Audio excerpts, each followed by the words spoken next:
Okay, Annunciation Latin class, Capitulum quartum decimum, Novus dies, pars prima. So let's get started here. Oratio initialis. Whoop, there's Alex. We'll wait for him to get connected.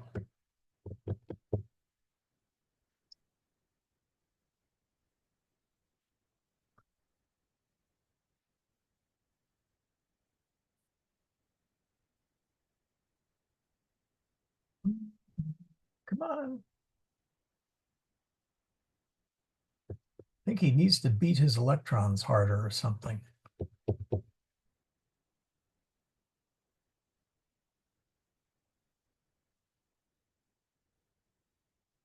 Ah, there we go. Oratio initialis. In nomine Patris et Filii et Spiritus Sancti. Amen. Ave Maria, gratia plena, Dominus tecum. Benedicta tu in mulieribus, et benedictus fructus ventris tui, Iesus. Sancta Maria, Mater Dei, ora pro nobis peccatoribus, nunc et in hora mortis nostrae. Amen. All right, we got a couple of things. It's unfortunate that Laura hasn't shown up. Oh well, because one of those was her question on ut. So she'll just have to read it. Anyway, miscellanea. All right. Dies vel dies. Dies is kind of a troublesome word, and we'll see how that works. And then ut, she asked about the ut, which is an all-purpose Latin adverb and conjunction that has no English equivalent. If you paid attention in the readings, you'd see that it's been used different ways. And we'll talk a little bit about that. I don't want to go too far on that. I'll discuss its use as an adverb. Don't want to talk about its use as a conjunction yet, because that's when we need to have the subjunctive. Hey, Michael, can you just real quickly review the vel and ot difference? Oh dear. Um, Vel is either one, is one or the other, but not both. And yeah, out vel. can be, yeah. Let me pop up my. See if we type in vel. Let's see if they have a good. Uh, well, they don't have a very good dictionary in there. Oh well. Vel is one or the other, and ought is. Or wait a minute, do I have that backwards? No, I better look it up. Let's see here. Oh, there's Laura. She just made it.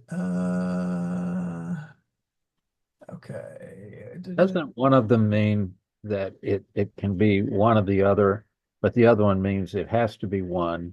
Yeah, Or yeah. It can be either what you refer to as a exclusive or, right, right. like either it is raining or it is not. It Okay. can't be both. Can't be both. Um, Now, is that out? I believe that is ought, if I remember. Let me double check that. I think ot is inclusive because I just finished all those exercises from Here it 12. is. Ought is objective. Vel is subjective. Okay, so ought excludes one term. So ought is the exclusive or.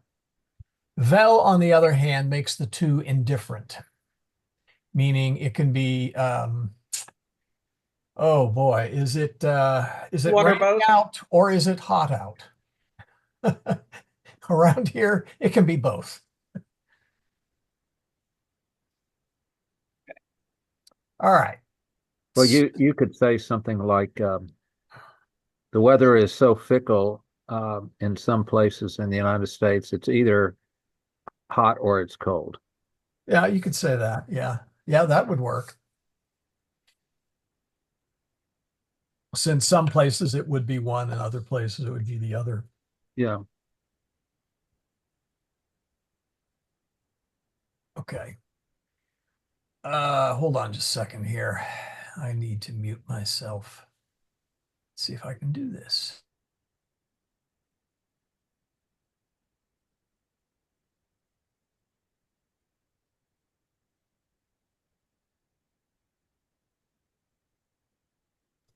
All right, sorry for that. I had to answer an important message. So anyway, then we're hit chapter 14, or the 14th chapter. We finally see the first and second person pronouns. We've had is, ea, id in the past, which was sort of like a third person pronoun, or at least we used it as such. And then we get the fun words, nuter, alter, and uter. And these are easy to scramble, and they get used a little bit differently than what you would expect in English. And then the only new verb form we get is the participia, or participles, which, if you don't remember English, that's your ing form of verbs. So sleeping, walking, sneezing, whatever. So let's get started. Dies vel dies. Dies is a troublesome word because it can be masculine or feminine. I know I've mentioned this in the past. Classically, it's usually masculine, except when otherwise. And the otherwise is probably, you're going to see that in poetry, okay? Because then it make a nice, they'll be able to use feminine adjectives, or etc. Are they both? Ecclesiastically, pardon? Are they both short E's? Because the mark's on the I, but not on the E. Correct. It is an S. DS. Okay. Try to not say D-ace. Well, okay, unless you're in the Schola, they would make both the I and the E long. So, but no, the E should be short. And can it be with a short I or a long I? And the answer is, yeah, it can be either way. Usually it is long, and we will stick to long. So it'll be DS, not DS. Okay. Although if you're saying it fast enough, I'm not sure you would necessarily be able to pick up the difference. Might be able to, I don't know. All right. Any questions on DS? Yeah. What kind of a rule is except when otherwise? I don't That'll run follow over that us at when all. we get to it. It basically means that, okay, in poetry, Latin poetry, for example. Well, all right, or maybe a better example is even in English, you will have a couple of different usages for words depending upon the region, okay? Well, dies is sort of the same thing. Is classically, you would see it as a masculine noun. If you look in our book, the Familia Romana, it is always masculine. But if you look at Latin literature of the period, it will be used as a feminine word. So I'm just saying, be aware that it can be used as a feminine word. Ecclesiastically is the same thing. I have always seen it as a feminine noun, ecclesiastically, but I suspect some of the older authors, let's say Tertullian, for example, I don't know if he uses it as a masculine or a feminine noun offhand. But as far as the church is today is concerned, and her liturgy and the Vulgate, it is always feminine. So, And the feminine is more modern. yeah, you could put it that way. Yeah. In the sense that through the Middle Ages, it would have been feminine. So, all right. And this is for Laura. I'm glad you joined us. Ut. Let's see. We first saw it in chapter 10, Bestiae et homines. Ut And I kind of dreaded your question because it's very it's a very flexible word. It has a lot of different meanings, and it has no exact single English equivalent. There's lots of English equivalents, plural, but no single equivalent. So it's used both as an adverb or a conjunction. Generally speaking, it indicates manner or how something is done or in order that. It can also be as. Okay, that's another meaning. It might help to remember that sicut, which means as, sicut in cielo et in terra, as in That's what I was thinking. heaven on as Modern on. Novus. Yeah. Yeah. You can keep in mind that that's really two words of sic ut. So sic is so and ut is as, and so you can think of that as so as. And so that's where ut sort of gets its or maybe you can help keep ut straight in that it can mean a manner or order or whatever. It can also be used as an interrogative. If it's used as an interrogative noun, it means how, in what manner, what way is this possible? For now, we'll just use it as an adverb, okay? And try and understand it from the context as to how it's meant. As I said, it usually means manner or something or how something is done. I've got some examples in the next chart, which hopefully might clear that up. If it's a conjunction, I don't want to talk about it as a conjunction because it introduces something called comparative clauses of manner.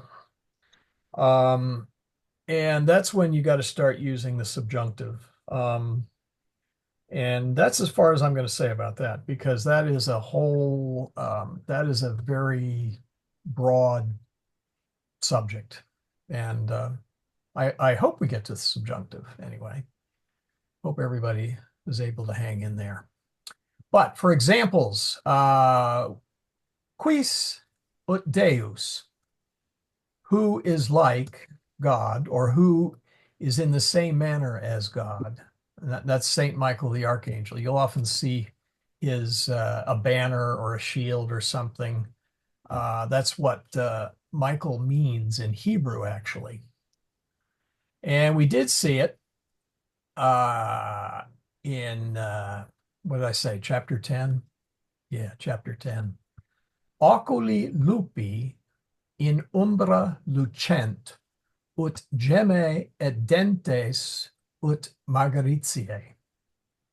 So oculi lupi, the wolf's eyes, lucent, glow, shine, whatever you would like, in umbra, in the shadows, ut gemme, like gems, et dentes ut margaritiae, and his teeth like pearls.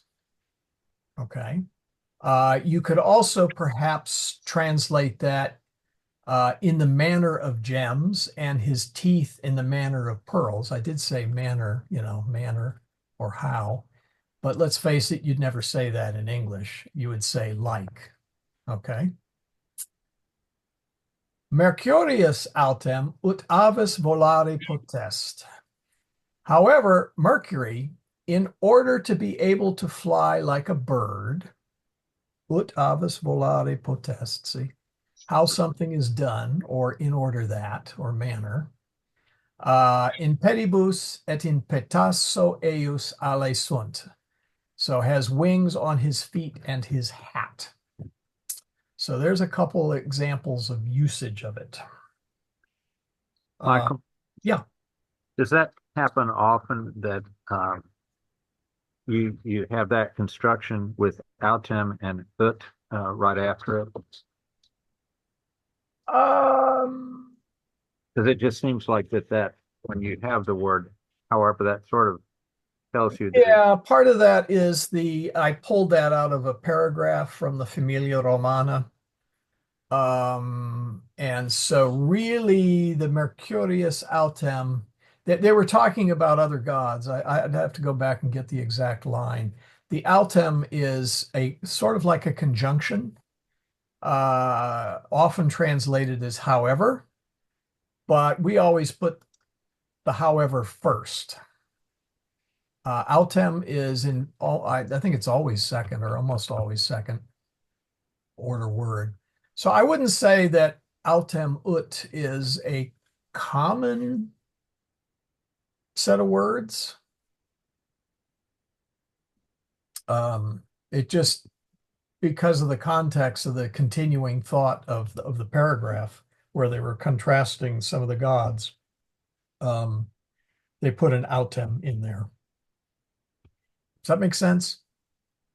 Yeah, I was just trying to comment that if you were trying to discern the meaning of it, that the autem and the nom, that tells you that it's not like a bird. It's it's not saying Mercury is like a bird. It's in order to be able.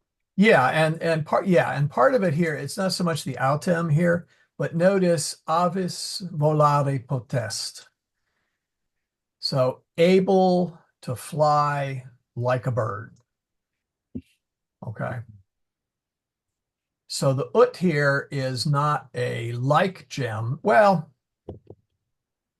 let's see. Can we make this? Oh dear. I suppose I could make this as a like if I played with a sentence a little bit. Um,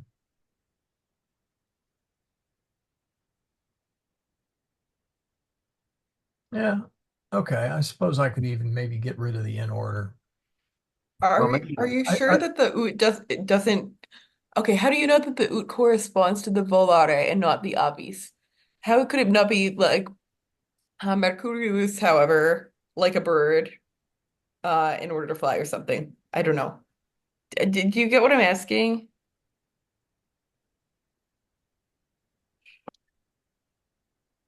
yeah. How do we know it's not? How do we know it's ut volare and not ut avis? Since we don't depend on word order, Yeah, I see what I understand what you're asking. Oh wow. All right. So if it were ut vola ut avis, Mercury, however, like a bird. Well, okay, you could certainly do that. Yeah. See, we can do that. Hold on. As I said, there's a couple different ways to skin this cat. So we're going to say, whoops, let me get the L in there. Like a bird. And then we will say is, oh, let me get rid of the bold. We can do it this way. Is able to fly. Actually, I like your translation better. Or he has wings on his feet and his, Oh, yeah, I like that better. Hmm. Can I hire you to go over some of my Latin translations for me? I don't know. This just crossed my mind right now. I feel like Yeah, I don't know. This just came to me and just thought it was worth no, asking I about. like that better actually. Yeah, ut avis. Well, okay. Um, yeah, no, that works. Like a bird is able to fly, or is able to fly like a bird. That works. Okay, thank you. And that's the last we're going to talk about ut for a very long time, I hope. Yes. Uh, I showed last time. All right, I'll show it again this time. If you go up here to ut, and this is the section on that word. This, by the way, is in the same category as ago or agit or agere.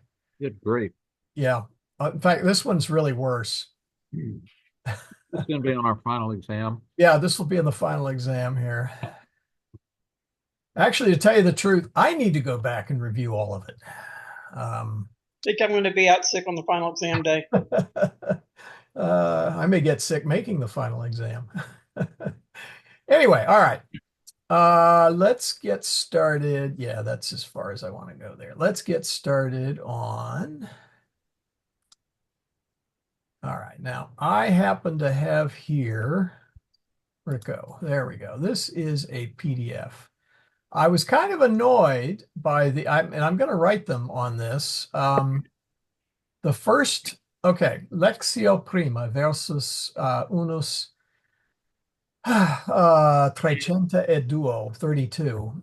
You notice it stops abruptly here at 15, and the second part is on the next page, but you can't get to the second part on the next page unless you jump over to the second reading, and then you see the continuation. So that is rather annoying.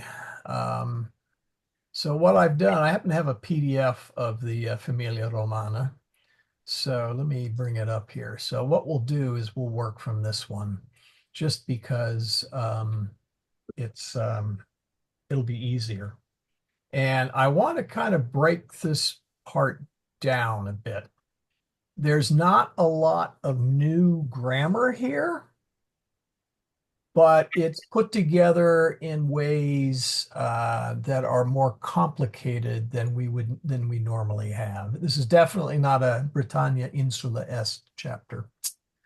So there are a number of things that I want to discuss here. So we'll see how far we get. And I'm going to let this guy read the first one. Capitulum quartum decimum. Whoops. Novus dies. Hold on. Can you guys hear that? Maybe not. I think I actually have to. I heard it. Yeah, I heard it. All right. Hold on. Let me see here. Share. Yeah, we could hear it just fine. Oh, hold on. Share computer sound. I'm going to put that on. Well, okay. Curious. Nox est. Whoop. Familia dormit. Sorry. Villa Julii obscura et quieta est. Marcus quietus in lecto suo cubat. Is bene dormit. Quintus dormire non potest. Quod et caput, et pes ei dolet. Brachium quoque dolet quinto. Itaque is non dormit, sed vigilat. All right. We're going to stop it there because there's a lot in that first. Okay. Come on now. There. I need to tile these ever so slightly so I can click on them. There we go.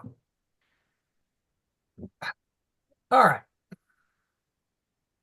If you remember, Quintus fell from a tree and they called for a doctor quick, who Who's an idiot? yeah, I think was it what's her name? Syrah. Syrah said yeah, something like stultus est, which basically means he's an idiot. But let's see here. Okay. What was I going to say now? Oh, okay.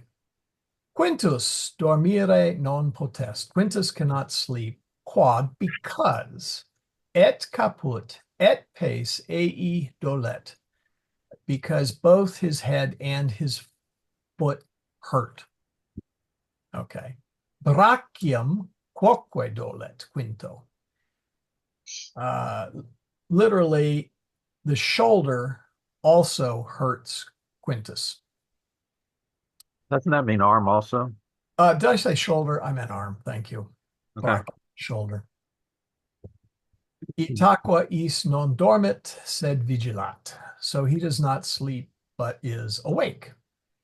Now, I don't think there's anything in this first paragraph that's too unusual. It's the second one that gets interesting. Are there any questions on that first one in terms of understanding? Villa Julii obscura et quieta est. Obscura is dark, okay, hard to see.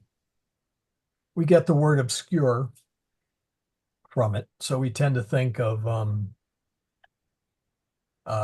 Does it also mean hidden, uh or am I thinking of something else? no, well,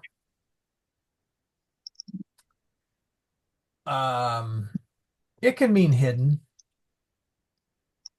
Its basic meaning is hard to see. So how hard? It may be totally hard, in which case it's hidden. All right, but let's go to the next section. This is where things get interesting. All right, right there. So let me let's see, let me put that there. There we go. There, now I can get between the two. Cubiculum in quo quintus cubat, non magnum est. Nec magnum est cubiculum marci, utrumque cubiculum parvum est. Uterque puer cubat in cubiculo parvo, neuter in cubiculo magno. I'm going to pause right there. Cubiculum in quo quintus cubat non magnum est. That should be pretty easy. The bed in which Quintus sleeps is not big. So cubiculum is bed. Let's see, do we have, yeah, cubare. They have up here iacere in lecto, to lie in a bed. Sorry, cubiculum is not, it's bedroom, excuse me. The bedroom in which Quintus is sleeping is not big.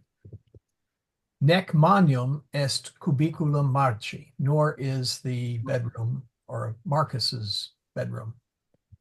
Here's the Question. Question. Cubate is to lay down and dormire is to sleep. So are they making the difference here that Quintus is awake but laying down? Yeah, cubate means to be in bed. Okay. Okay. If I were to say to my children, who are not really children anymore, cubitum eamus, that would be let us go to bed. And by the way, that has the double meaning that English has as well, meaning going to bed to go to sleep, or going to bed to not go to sleep, shall we say, at least not right away. It can be used in either sense. But see, cubare iacere in lecto, to lie in bed. And you're right, dormire is actually to sleep, whereas vigilare is to be awake. But the one I wanted to focus on, atrumque cubiculum parvum est. That's each cubicle or each bedroom. Yes. This is where we get some fun words. Let's see, where did I put here? Okay. There is uter, utra, utrum. Each of the two, both, I should add each to this. It is specifically calling out that particular item. And so each bedroom is small. Now, in English, we might say both bedrooms are small. We would use the plural. And we have Latin does not do that. Latin uses the singular here. but it just makes more sense to just translate it as each instead of. Yeah, it works. Each works. Yes, you're quite right, Alex. Each works much better here if you were going to translate it. And each works better in this sense because in English, we would do it singularly. Okay. Uterque puer cubat in cubiculo parvo, nuter in cubiculo magno. And this is where, again, each boy Yep. sleeps or lies or rests. I think in this case we'll say it sleeps in a small bedroom, The neuter here is either in a big bedroom. And neither. that's, yeah. So neuter, so uter is each of the two, both, each. We're going to see a couple more uses. That's why I say each of the two. Neuter is neither of two. Okay. You might be able to remember neuter from the word neuter. Well, what is a neuter noun? It is, whoops, I left it. It's neither masculine nor feminine. Neither masculine nor feminine, so it is neuter. And that's exactly where that word came from, okay, is neuter. You can also think of neuter as ne uter, ne being a not, and uter being both or each, so not both. Well, we don't say not both in English usually, we say neither. And then alterum is one or and the other and the alternate. And we'll get to that one later in this section. So there's 3 new words, and they're not really used quite the way we use them in English. You can be they can be, but you got to fiddle with them a little bit to get them to come out right. Any questions there?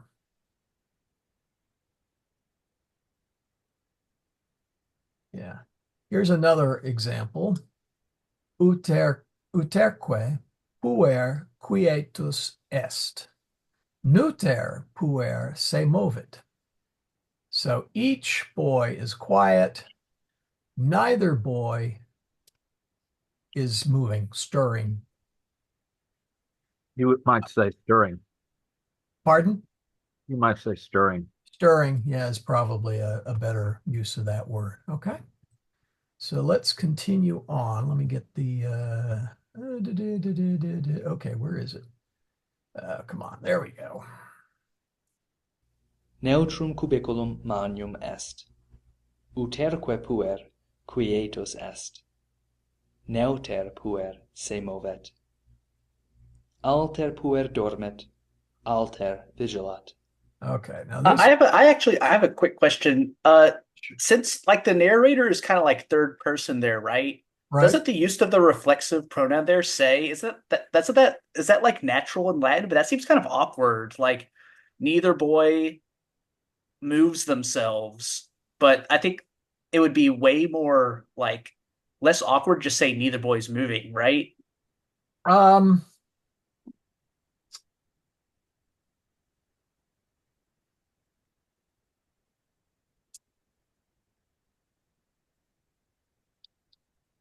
The problem there is, I mean, you could probably get away with that without using the say. But the say drives home, the verb to move has a kind of in English, it has an active and a passive meaning.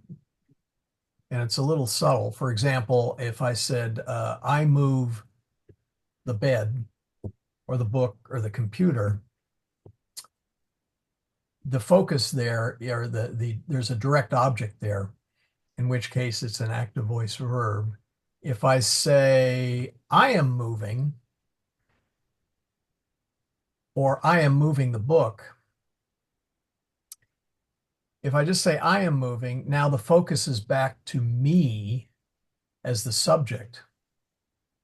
So the say makes it quite clear that we're talking about the boy is not moving around, not stirring. Okay, that makes a lot of sense actually. Yeah. So does it have to be there? I don't know if it has to be there, but it certainly makes it clearer as to who's moving what. Let's put it that way. Let's see. Oh, yeah. Alter puer dormit, alter vigilat. Could that first alter be translated as one? Yes, you would really say that one boy is sleeping, the other is awake. And let's see here. Where do they have? Oh, they don't even talk about it, do they? Okay. Yeah, they just sort of make it in pass. Yes, alter is often the one you use it twice like this, and it's translated. The first one is the one and then the other. And that's why I was saying one and the other, or alternate. You were alternating, if you wish. In fact, maybe that's the way to remember it. Alter, alternate, is you're switching the focus from one to the other. All right. Any questions there? Whoops. So I think that's where we ended up.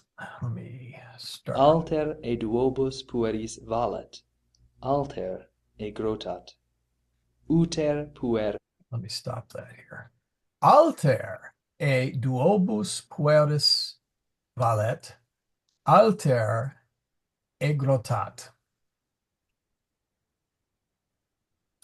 Anybody want to try that? What that means? One of the two boys is well, the other is sick. Yep, exactly. Exactly. Duobus. Question? Can you clarify? Yeah. So one of the two. Okay, so it's one of the two. Alter e duobus is one of the two. Duo. Let's see. Okay. Let me see if I stuck this in here. Oh dear, I didn't. I probably should have included that. All right, give me just a second here. I will jump over to my table here. Okay. Oh, I don't think I put, oh, yeah, here it is. All right, give me just a second. Let me switch the share to, oh, let's see if I can add this one.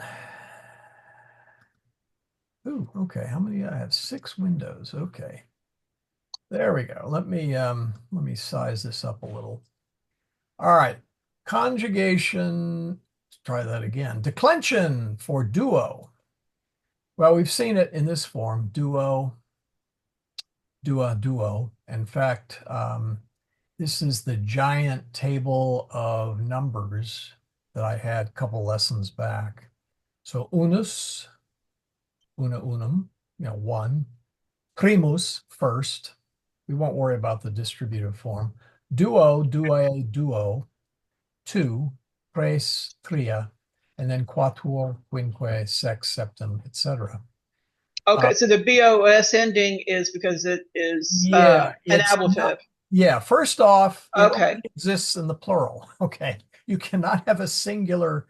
Well, I guess in English you can have a singular duo because a duo means a pair. A group Yeah, of two. a pair. Yeah. Yeah, pair singular. Yeah, like yeah, a concert duo or something like that. But in English, in Latin anyway, it is plural, and the masculine is duo, feminine is dua.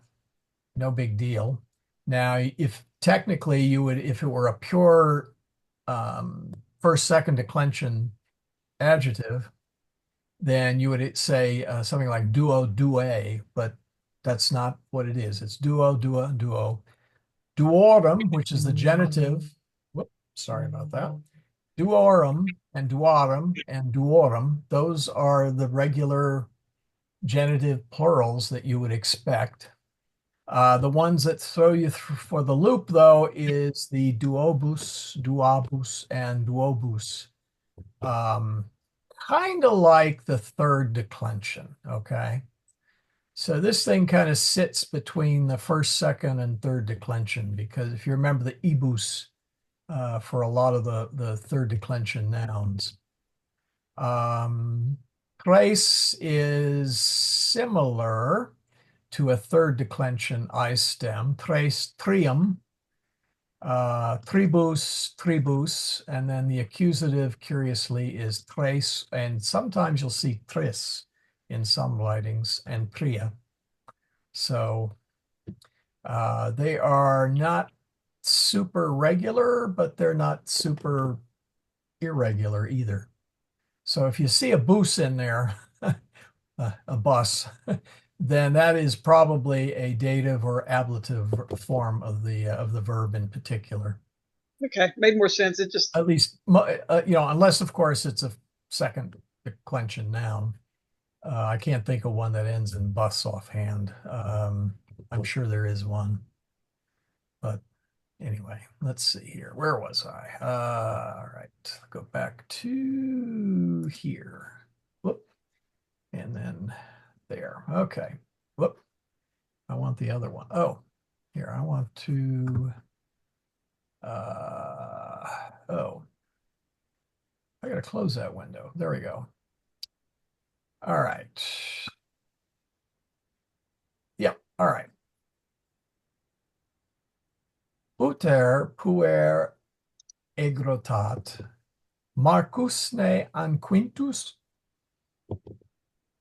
This is where uter is used as a an interrogative pronoun. So in this case, we've seen it as we've seen it as each or both, but in this case, it means which boy is sick, Marcus or Quintus. And this is where we get another curiosity. You would think you'd put a vel in there, but Latin sticks an an. And I will remind myself to talk about that next time. I left that out of the notes. It's a rather curious way of saying it. But Michael, I have a question about that. You may have covered this before, but so it says Marcus ne an Quintus. yes, So now there's the ne is only after Marcus, it's not after Quintus. that indicates a question. indicates a question. I It know just that has, it indicates a question, but I'm just curious as to why. Is there any particular reason why it's the ne is after Marcus as opposed to Quintus? okay, yes, there is. First off, it needs to be the first word in the sentence that has the ne. Okay, that's just a and- rule of construction. Yeah, that is, yeah. After that, it does not have to. Okay. In fact, it shouldn't. I don't think I've ever seen, well, no, I've never seen a ne like Marcus ne and Quintus ne or something like that. I've never seen a bunch of ne's strung together. So as far as I know, you don't do that. It goes for the first noun. But you got to have it on the first noun. Yes. Yeah. So really, this is asking is which boy is sick? Marcus or Quintus? Quintus egrotat, Marcus valet. And I think, I thought they had, oh, okay. Nope, never mind. I thought they had a little more, maybe it's in the other book I'm thinking of. Any questions so far on that section? As I said, this is not so much new grammar as it is new vocabulary. And they're making you work for it.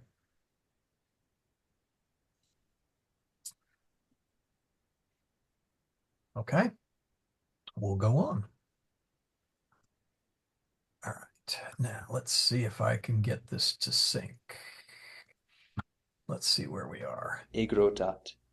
Marcus ne an Quintus. Oh, here it is. Quintus egrotat. Marcus valet. Frigidus cubiculum marci intrat. Fenestra inem aperta est. Marcus fenestra aperta dormit. Fenestra quinti aperta non est. Altera e duabus fenestris est aperta. Altera clausa. Utra fenestra clausa est? Fenestra quinti is fenestra clausa dormit, quia ager est. All right.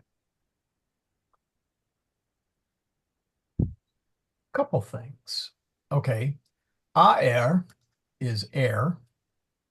And try not to say like English, air. Because ER, that would be ER in Latin. I don't think there is an ER. Is there a pure ER? Oh, there is. Oh, a hedgehog. Okay.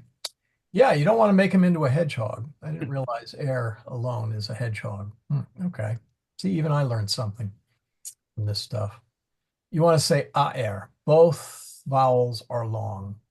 Aer frigidus cubiculum marci intrat. So, cold air enters the bedroom of Marcus.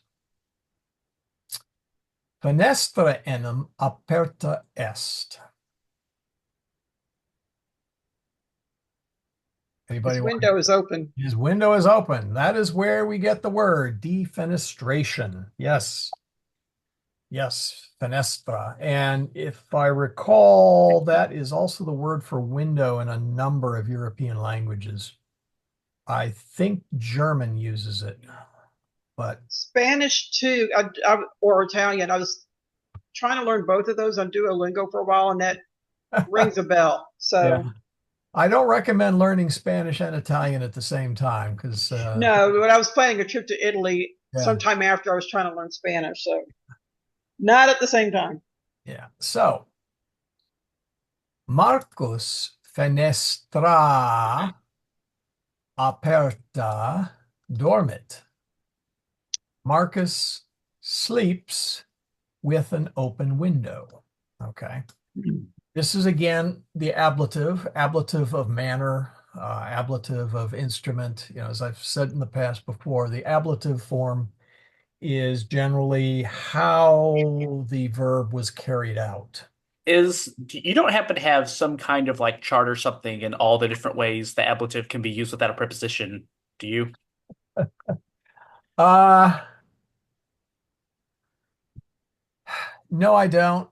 I probably ought to put together one, but the bad news is I think there's about 50 different ways the ablative is used. It's And- good Oh to my. be taking this in small doses at a time. Yeah, and that's why I have not put one together. You know, as time goes on, I do add. I closed it. My tables. I add to it over time, and eventually I will add the various ablative uses. Part of the issue I have with that is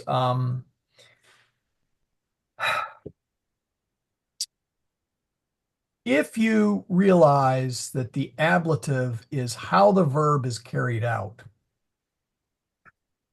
and maybe when, how and when, you've really covered all of the various permutations. What they do is the grammarians, they have way too much time on their hands, so they break down each and every usage for it. So it comes out to this huge long list, which is intimidating. And I think I saw a description in some of the materials I was reviewing that said the ablative basically is describing or introducing a relationship, and that helped me a lot to figure that out. It's within, for, by, whatever. Yeah, exactly. Yeah, see, Marcus sleeps. Well, how is he sleeping? He is sleeping with the window open. Okay. So, but yeah, let me try and put one of those together. I did do a summary of that on, I forget which chapter. I had a big summary of the ones we had covered so far. I don't know if the companion has a complete list. I'll look it up one of these days. But they've broken it down to a lot, you know, ablative of time, or sorry, ablative. Sorry, I was talking about heat shields at Orion meetings today. Ablative of time, ablative of instrument, ablative of means.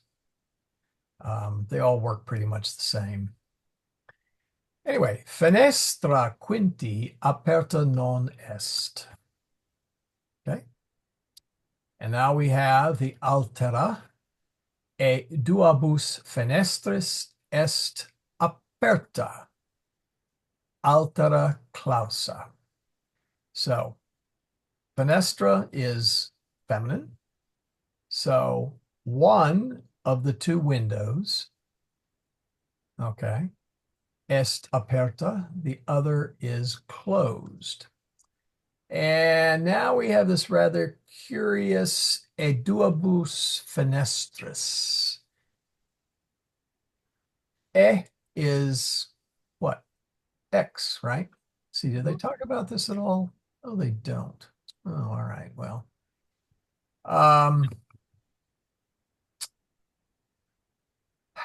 one from the two windows is literally what that means. We would use one of the two windows. Okay. We would use the genitive. Instead, Latin says one from the two windows, meaning one window from the set of two windows, if we're going to say that like a mathematical formula. Est aperta altera clausa. And again, fenestra here is feminine, so all of these are feminine. Utra fenestra clausa est. Now you're going to ask, let's see, didn't we have... You said which? Yeah. Which window is closed? This is the utra here is in the sense of which. Fenestra quinti. Is fenestra clausa dormit quia eger est. He sleeps with the window closed since he is ill. Any questions?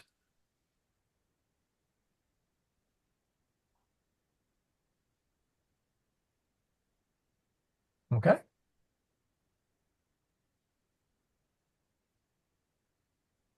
It's important for you guys to ask questions because otherwise I think you all fell asleep. I have a question, but it's going to be about this next. Well, Oh, the ecce second, gallus canet. no, it's the second sentence. I just wanted to. Oh, Marcus oculus No, non. no, no. Gallus canens novum diem salutat. I was wondering if you could say the crowing rooster, because they as they point out that the participle is both an adjective and an adverb. So if you treat it like an adjective, you could say the crowing rooster salutes the new day. Yeah, I wouldn't say, yeah. I'm not sure. Having heard a rooster greet the dawn before, it's generally not singing that comes to mind. Well, I know that. So I was thinking crowing more than singing. Yeah, I would go, let's see, what's the other one? Let's see. Not cockadoodle doing. There's another word for screeching. Crowing. Yeah, I guess crowing is probably, yeah, I would translate that as crowing. Canens in, let's see here. Let's see, from Kano is actually a fairly, let me bring up this guy because that print is murder. My question essentially was whether you could use the crowing part before the word gallus or whether you have to use it after. Oh, you can use it either way. Okay. Yeah, so it normally canare is to sing, and in the sense of singing, to utter melodious notes. Also, That's being pretty charitable to the rooster. yeah, yeah, way too charitable to the rooster. Yeah, let's see. I don't know. Let's see. Do we have crow? Let me see if crow, what the word for crowing is here, just out of curiosity. Crowing. Oh, well, all right. Let's try crow. Verb. Oh, cucurio. Oh, they have cano. Yeah, I think in one of the chapters they Yeah, use Kano. I yeah, can't remember which one, but they definitely used it. yeah. Okay, so birds sing. I can buy that of some birds, but rooster, no, it's more like a. What does it say in the Bible when they talk about the cock crowing I in believe it is relationship to Kano. Peter? I think it is Kano. I'd have to go back and double check, but I believe it is Kano. Now that you mention it. All right. So let's see. Where are we here? Let me continue on here. Ecce, Gallus canet. Cuckoo, cuckoo, Gallus canens, novum diem salutat. I cannot even begin to get that word as nicely as he said that. Nor can a rooster. Yeah, yeah, for that. So yeah, notice it is kukuru, kukuru, and here he has kukukuru. He's yeah, every language has its own form for animal sounds. So anyway, Gallus canens novum diem salutat. So the singing rooster salutes, greets the new day. And it could be canens Gallus, Gallus canens, doesn't matter the order. You would probably see it in this order more often because the Latin tends to go from the general to the more specific. That's why their adjectives often follow. But again, now we have novum diem. We have the adjective in front of it, in front of it, so it doesn't really matter too much. Okay, let's see. All right, we're on Marcus here. Marcus oculos non aperet, neque se movet. Quintus, qui oculis apertis iacet, super lectum se vertit. Puer dormiens, gallum canentem non audit. Puer vigilans, gallum audit, et davum vocat. All right. Marcus oculos non aperit, neque se movet. Anybody want to take that one? Marcus does not open his eyes or move. Yep. In other words, the rooster's not bothering him at all. God bless him. Well, I probably would be conked out too. I mean, that's my usual state first thing in the morning. So, Quintus, qui oculis apertus iacet. Quintus, qui oculus apertus iacet.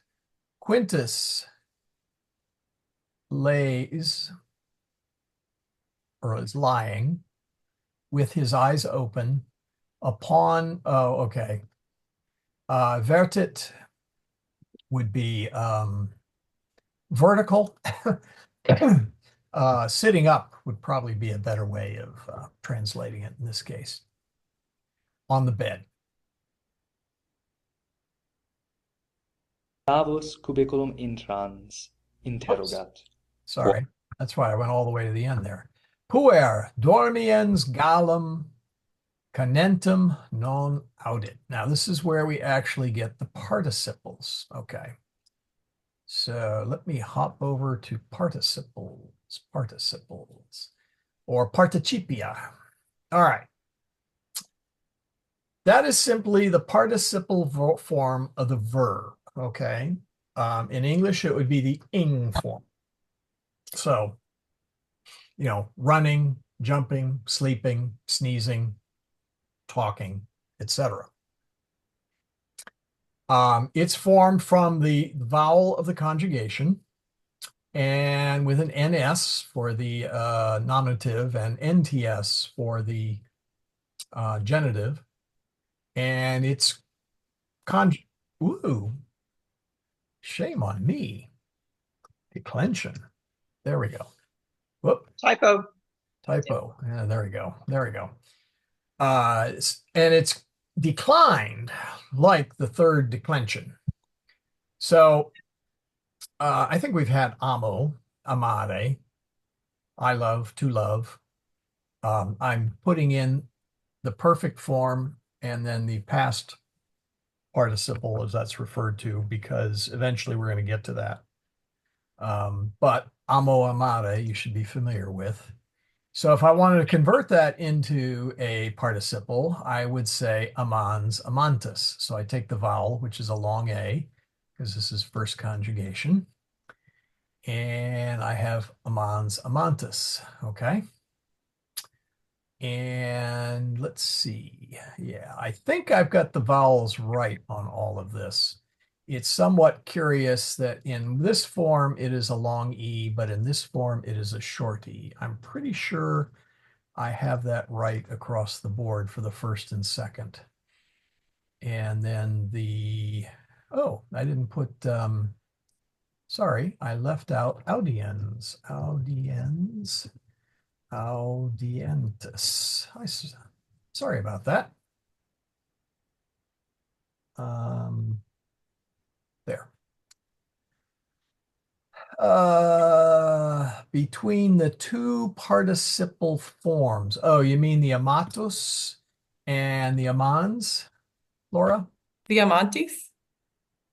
Oh, amans and amantis? Yeah. Nominative, genitive. Oh, got it. Thank you. Sorry.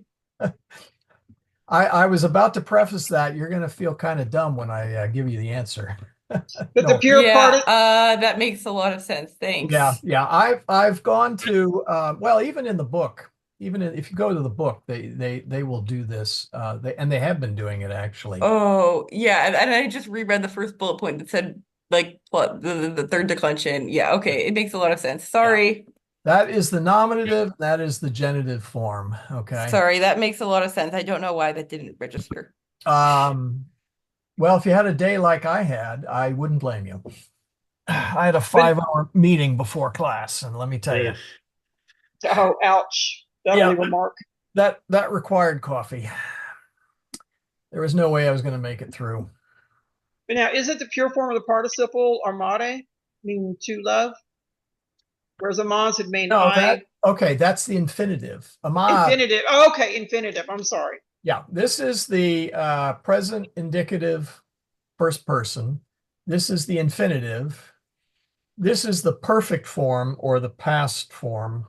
We're going to get to those pretty soon. And amatus is something called the past participle. You can use it in the sense of an adjective, or you can use it in the sense of beloved or sorry, or having been loved. We'll get to that one too, but these are the Beloved, more Pardon? appropriate. Yeah, you could even do a beloved. If but anyway, so amo, amare, and we've had the infinitives. In fact, we've seen the infinitives in a lot of different in fact, okay, we saw an infinitive. Where did I put it? And for some reason, I got infinitive screwed up with Yeah. participle in my head. Especially with potest and potent. Potest volare. He is able to fly. Okay. So we've had that in the past. So anyway, that's how they're formed. The good news is they're quite regular, other than this rather strange shortening of the. I need to check something here, make sure I got audiens right. Come on now, let's see here. Whoops, where is that? Give me just a second here. Oop, where did I put it? Oh, here it is. All right, I want to check something, make sure I got that. I want to make sure I got the ending right. Yeah, okay, it is long. Okay, so it's the third conjugation that is weird. Yeah, there we go. Those are both long on the I. There. All right, where were we? Okay. So that is you're going to see, these are very common forms. I mean, you think about it in English, we use them frequently. And you'll see them in the liturgy. And in fact, you've already seen them. Salve Regina, gementes et flentes in hac lacrimarum. Ah, So mourning and weeping in this, oh, I should have put in the vale there. Vale of tears. It's also in the Memorare. We covered that a while back. Now, in English, they don't make that as literal as it might be, but literally, quemquam whoever ad tua carentem presidia, to running to your Protection. protection. Thank you. Yeah. Tua implorantum exilia, imploring or begging your help. Tua patentem suffragia, asking for your suffrage, which is an old English word. Today it would be, I don't know what, mercy? Mercy. Yeah. Esse derelictum, what is a thing to be derelict, cast off. So we changed these in English to act, whoever runs to your protection, whoever implore, they changed that from a participle to an active verb. Style. What can you say? And then again, we see, let's see. Mater, okay, curo ad te venio, coram te gemens peccator assisto. We stand before you as a sorrowing sinner. So it's actually, they're in there. So you've seen them before. Probably didn't recognize them, but you did see them before. So they're not that hard. That's not the hardest part, by the way, of this section by any means. So, okay, where are we? Yeah, all right. Puer dormiens gallum canentem non audit. And it's got two in here. Puer dormiens, the sleeping boy, non audit, does not hear the cock crowing. Okay. Puer vigilans gallum audit. The awake boy hears the crow, the rooster. Et davum vocat, and calls to Davos. Any questions? I'm guessing the slaves had to be up really early. They would often be.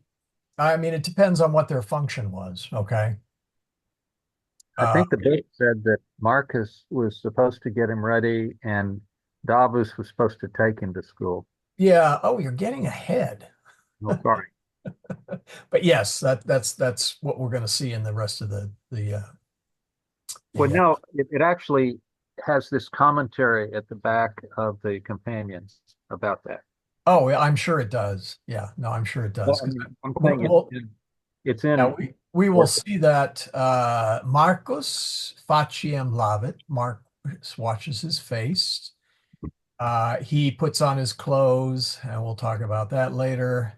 Puts on his shoes, and eventually, let's see, where does he go? Oh, he takes his tabula with a stylus and regula.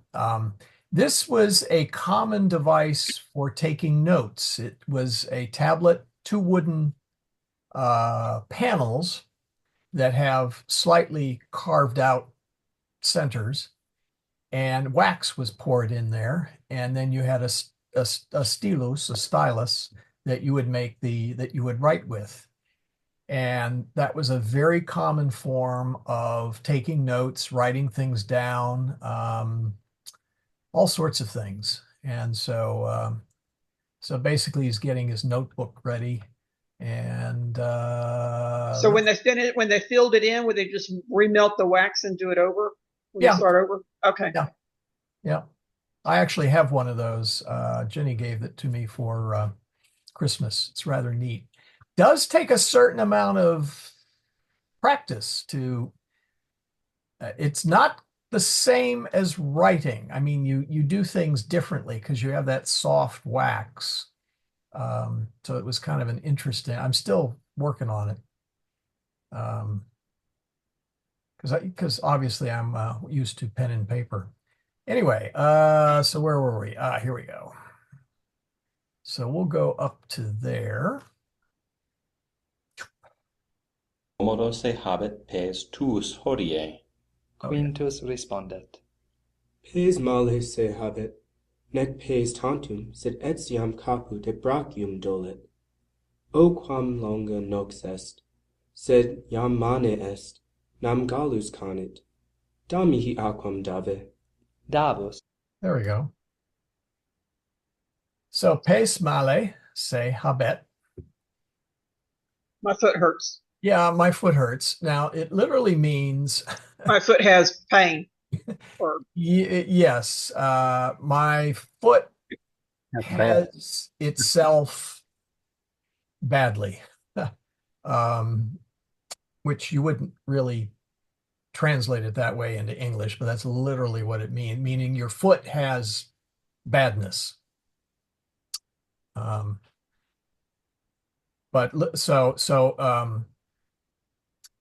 Teresa, what was that song? Bad to the you bone. would say dentes male Dentes. se habet. If you don't know, Teresa's going through some oral surgery. A lot of it. A lot of it. So that's how you say, yeah, basically my foot hurts is the way is what that means. You can also say it, of course.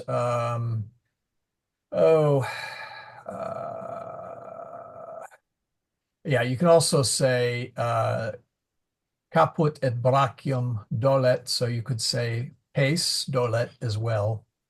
A couple different ways you can say it hurts. O quam longa nox est. Oh, how long is the night? Since Quintus was up all night. So we can suspect that this would have been in the fall or winter months, since if it was summer, the night would not be as long. Said Well, Ian, could he just be saying that because it was a long night because he couldn't get any sleep? that's possible. That's certainly possible. Yeah, that's certainly a reasonable interpretation. Because as an insomniac, I know that when I can't go to sleep that night, it just seems to go on forever. On forever. Okay. Yeah. I will accept that suggested understanding. Said iam mane est, for it is already morning. Nam gallus canet, for the cock is crowing. Da mihi aquam dave. So yes, this is where we see dave is the servant, and it is perfectly natural for Quintus to order him to bring him a drink. So, but Alex asked earlier. Yeah, the many of the servants or slaves would be up early in the morning if that was their the things that they were in charge of. And Davos, being sort of a household slave, he probably got up before everybody and went to bed after everybody, since he could be called at any time. I need to correct myself. Apparently, it was Medus who was supposed to get them to school, and since he ran away, it begs the question: what's going on with the kids?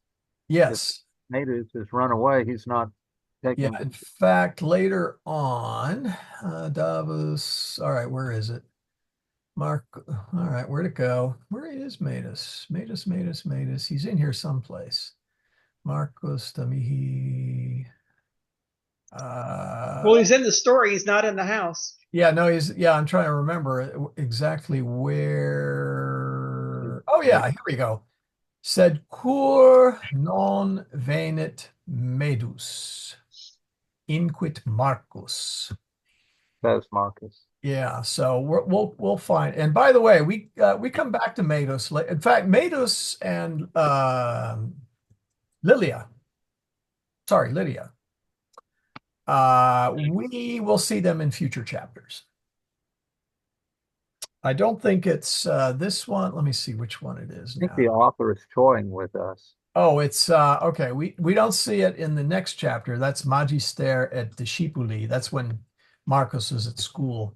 But we see it in Capitulo Sexto Decimo Tempestas, storm. So we will get to see them later. Let's see, where were we? Okay. Let's get back to where we were so we can get all the way through the second section cleanly. Where was I? Okay. Davus quinto aquam in poculo dat. Have we had poculum yet? I don't think Yes. so. We have? Yeah, it was in the chapter with the doctor. You're right. Thank you. Yeah. Cup. So you can say da mihi poculum aquae civis.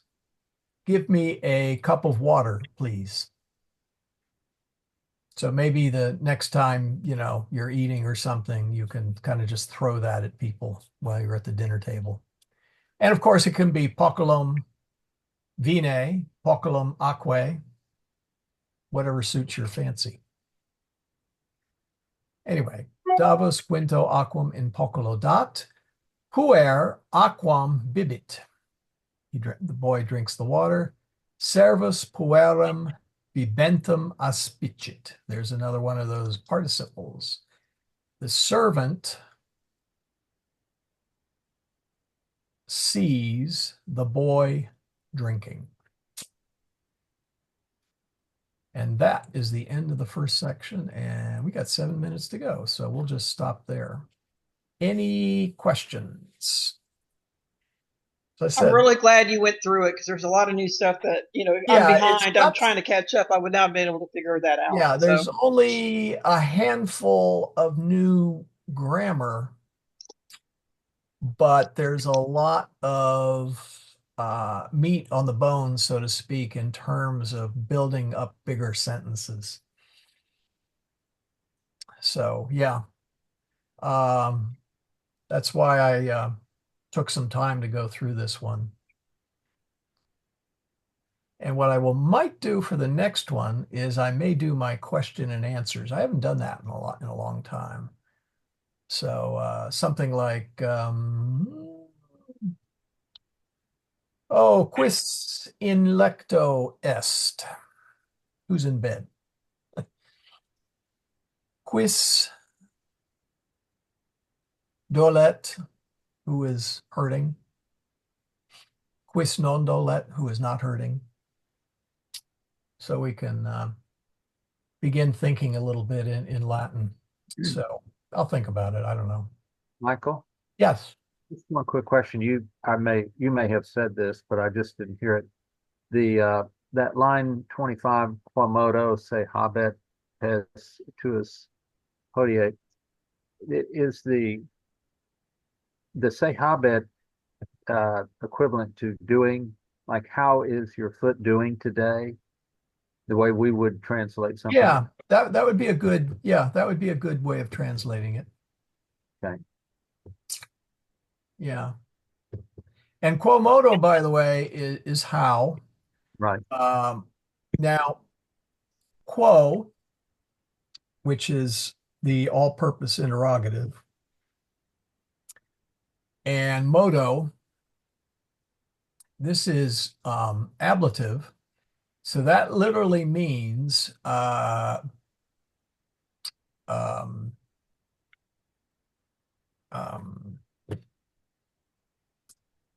boy, now I lost my thought.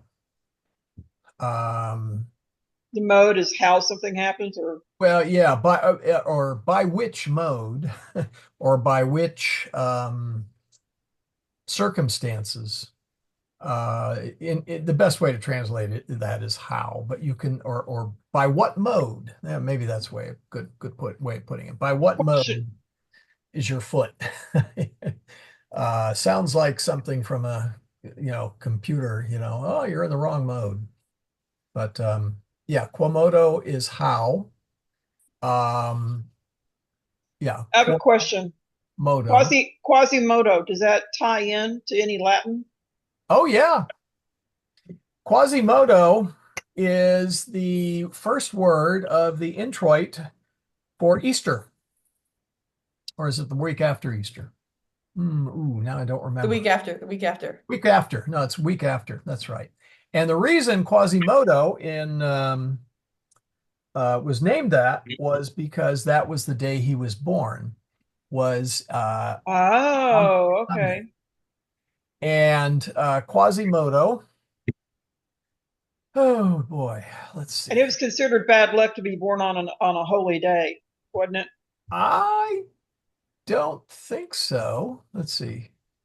Am I I spelling think it this used right? to be because it was like you were trying to be perfect like Jesus if you're born on Christmas or something like that. I I had heard that somewhere. don't. Well, I can't spell quasi. Quasi. Well, there's quasi. Let's see. We should have moto in here. M-O. If I could type it in right. Oh, we don't have Quasimodo in there. All right, let's try the other dictionary. I'm not aware of that. Now, it is possible. Let me try this one. Oh, better do Latin. It is possible. Okay. Oh, by the way, your email that you sent us in Latin, Yes. there was an option to translate in English. It actually did a pretty good job. I Oh, mean, really? yeah. Oh, I hadn't noticed that before, but I noticed it today. oh, Frances says she thought it was the day he was abandoned at the cathedral. Ooh, that may be right.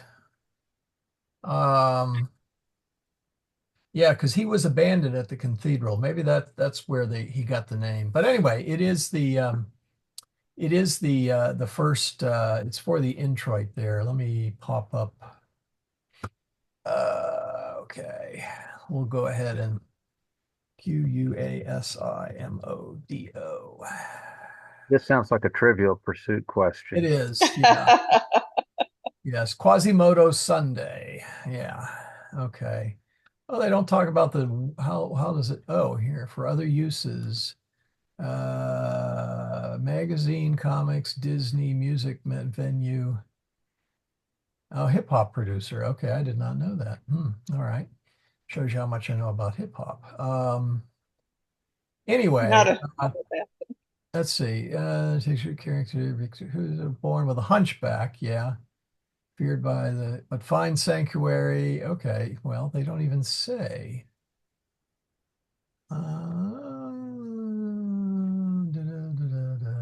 Oh, well. Huh. Let's see if we can look up Quasimodo. It probably just says, yeah, okay. It just says the hunchback. But it is a perfectly legitimate Latin word, and it's from the introit. So, Well, what Francis says makes sense. That yeah, if that was the day he was adopted. You may be right there, Francis. well, but also she said that it was the priest that named him and raised him.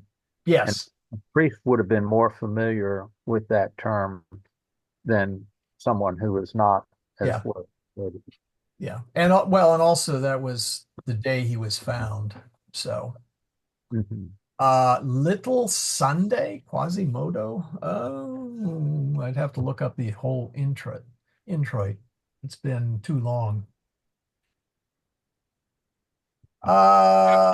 No. It's okay. Now you're gonna make me look it up. Fair enough. Fair enough. Because quasi means like partially or somewhat like or something like that. Yeah. let's see. Oh, Quasimodo Sunday. There we go. 8th day, 7th day, Varinclia, Divine Mercy, Octave of Easter, Biblical Account. Yeah, Quasimodo Geniti Infantes. So, as newborn babes, Quasimodo Geniti Infantes. So, geniti is born, infantes, infants. So it's newborn infants.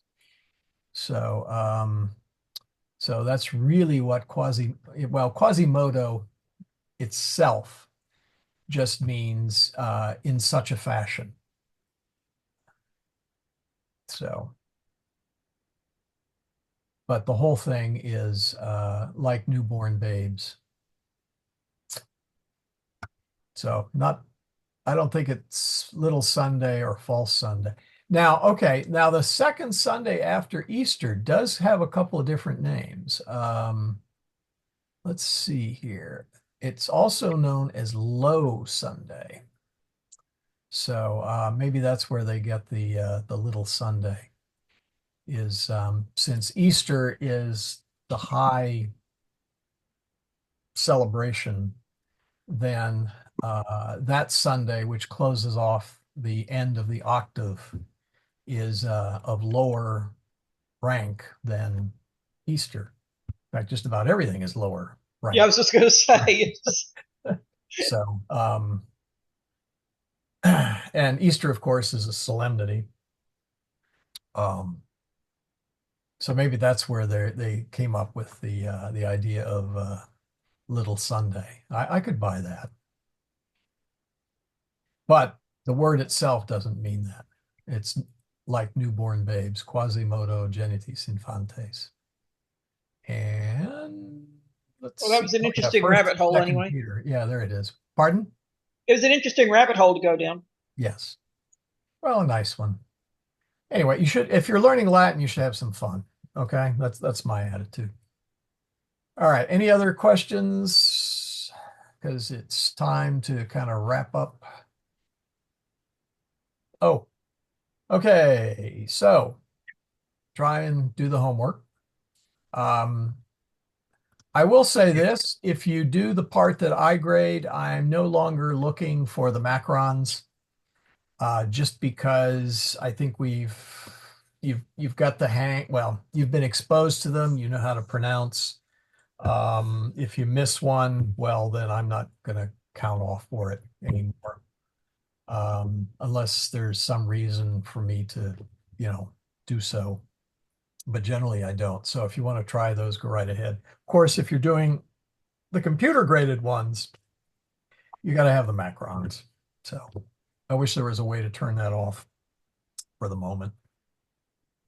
Make doing the homework easier. I was all caught up until earlier today when I saw 2 exercises pop up. So I'll get those. Sorry. That's all right. Hey. Yeah, some of them are mine. So I know you're doing the homework, Laura. I'm happy.